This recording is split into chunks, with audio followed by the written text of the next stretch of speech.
Hey there, Grumpy Old Fart here. I'm doing an unexplained megalithic site video on Gobekli Tepe. This is an addendum to a previous video that I did. Go and check that one out. Before I get into this video, if you enjoy my content, it would really help me out if you could hit the like button, subscribe to my channel, share my content on all of your social media platforms, and post a comment or two. Remember, I welcome your comments, even if you disagree with me.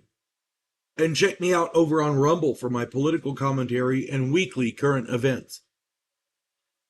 If you enjoy a good book, check out my author page on Amazon.com. My pen name is H.L. Anderson. You can find all of my books there, including a 3-book science fiction series called The Devo Poland Chronicles. The first one is Vanguard 1. The second one is Task Force Terminus. I'm about to get the third one published. It's called Gulag of the Damned. This is a study of humanity from an alien perspective. It is military space warfare type thing. It's lots of action, great characters, great character development, an interesting storyline, an interesting backstory. I like to think it's some of my best work.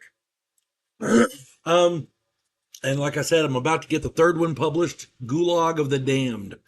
So if you get a chance, go to my author page and check it out. There's other stuff there too, but if you enjoy science fiction, here you go. Vanguard 1 and Task Force Terminus. All right, Gobekli Tepe, the addendum. Gobekli Tepe is arguably the greatest archaeological find of all time. I did a video on it. Go check it out, as I said. Since I did that video, new information has surfaced as the archaeologists continue to excavate this site. I felt it warranted an update, so here we go. Gobekli Tepe is the oldest known ceremonial structure in the world.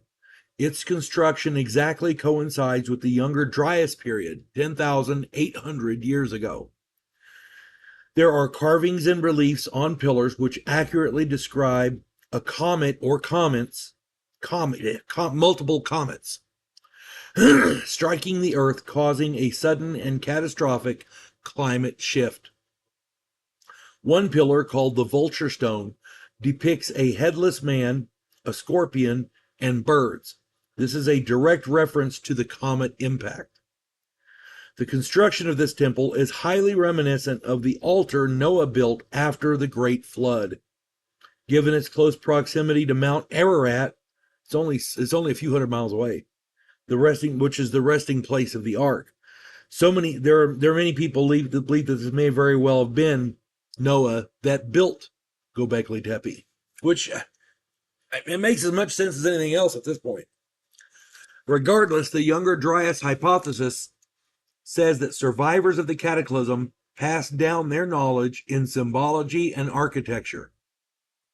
This theory would explain a great many megalithic sites and other structures around the world.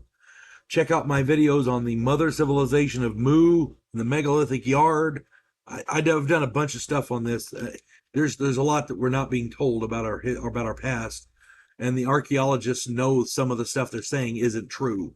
So, Gobekli Tepe consists of a series of circles containing huge T-shaped pillars with some very advanced stonework reliefs.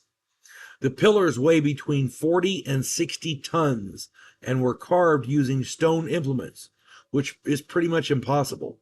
And remember, the entire site is angled towards the Sirius star system.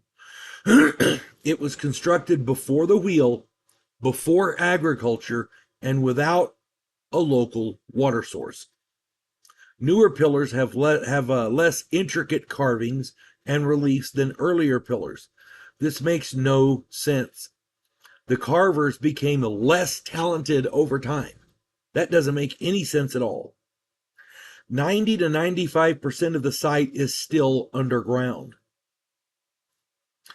The temple came first, then came the village and farms, which means that this may very well be the beginning of civilization. Someone does not want Gobekli Tepe to be excavated. The owners planted orchards of protected trees over top of Gobekli Tepe. The roots of these trees are very destructive to the stone. These trees cannot legally be cut down. They had to get special dispensation to move some of them. The only reasonable excuse for this is that tourism brings in lots of money for the owners, and archaeological digs cost a lot of money. As long as the digging is going on, the owners stand to make a lot of money, so it behooves them to delay excavations as long as possible.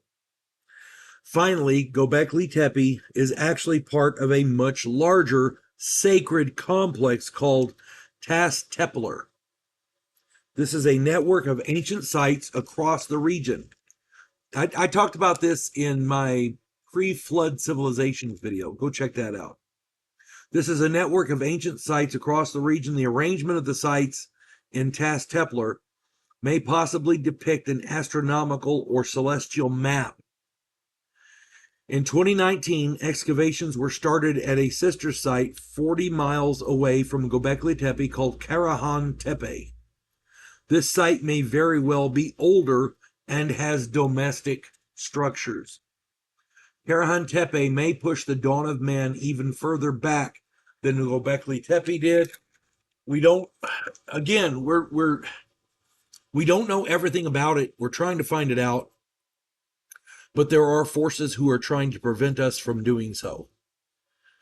The site is in Turkey, and it's a difficult dig to begin with. But when the owners are working against you, I don't know what the hell to do there. But again, if other people have more information, again, I'm not perfect. I never claim to be. If somebody else has more or different information or has something that I got wrong, stick it in the comments. I know I would love to read that. Hope this finds everybody well. You folks have a good one. God bless one and all.